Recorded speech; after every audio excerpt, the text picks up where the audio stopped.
सब कुछ ठीक है। मैं किसी के विरोध और किसी के समर्थन की बात नहीं कर रहा हूं कि कौन विरोध कर रहा है कौन समर्थन। मैंने तो कहा कि देश का पहला जो है से राज्य उत्तराखंड राज्य बना है यूसीसी को लागू करने के लिए, और इसके माध्यम से जो है से उस प्रदेश में सभी को समान अधिकार प्राप्त हो गया है।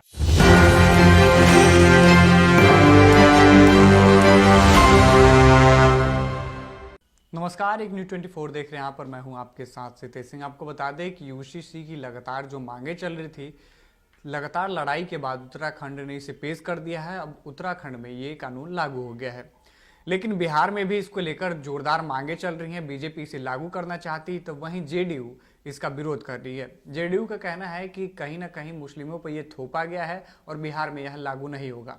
इन्हीं मुद्दों को लेकर हमारे साथ बातचीत करने के लिए बीजेपी प्रवक्ता प्रेमरंजन पटेल जी हैं। सर, क्या कहिए? देखिए, उत्तराखंड की सरकार ये देश का पहला राज्य बना है जो यूसीसी को लागू किया गया है जी।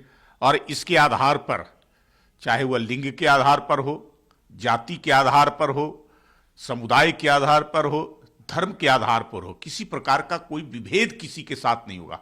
सबके लिए एक प्रकार का कानून होगा, चाहे वह शादी हो, तलाक हो, संपत्ति का अधिकार हो, सब समानता होगी।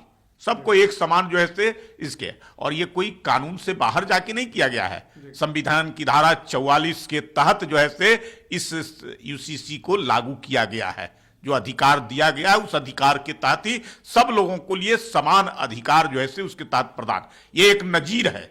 मैं बधाई देता हूं पुष्कर सिंह धामी जी को, मुख्यमंत्री को, कि पूरे देश के सामने उन्होंने उत्तराखंड सरकार पहली बार यूसीसी को लागू करके एक नजीर पेश किया है। इसको सभी देश के सभी राज्यों को मानना चाहिए, अपनाना चाहिए और सभी राज्यों में लागू होना चाहिए। सर, लेकिन सवाल तब बनता है जब बिहार में एनडीए की सरकार है और एनडीए के हिस्सा ही जेडीयू है और जेडीयू ही इसका विरोध कर रही है, तो क्या एनडीए में सब कुछ ठीक नहीं चल रहा है? देखिए, एनडीए में सब कुछ ठीक है। मैं किसी के विरोध और किसी के समर्थन की बात नहीं कर रहा हूं कि कौन विरोध कर रहा है कौन समर्थन। मैंने तो कहा कि देश का पहला जो है से राज्य उत्तराखंड राज्य बना है यूसीसी को लागू करने के लिए, और इसके माध्यम से जो है से उस प्रदेश में सभी को समान अधिकार प्राप्त हो गया है। कोई भेद विभेद किसी भी समुदाय के आधार पर, किसी भी जाति के आधार पर, लिंग के आधार पर, धर्म के आधार पर नहीं होगा। सबको एक कानून मानना होगा। तो उसी तरह से जो है देश के सभी राज्यों में मानना चाहिए। मैं तो कहता हूं कि बिहार में भी किसी प्रकार का विभेद नहीं होना चाहिए, किसी भी धर्म के आधार पर, जाति के आधार पर, लिंग के आधार पर, समुदाय के आधार पर, किसी के साथ अगर ये लागू होता है तो सबके लिए एक समान जो है से कानून होगा। सब में आपसी भाईचारा होगा, मिल्लत होगा, सब लोग आपस में एक प्रकार की समानता नजर आएगी इस कानून के माध्यम से।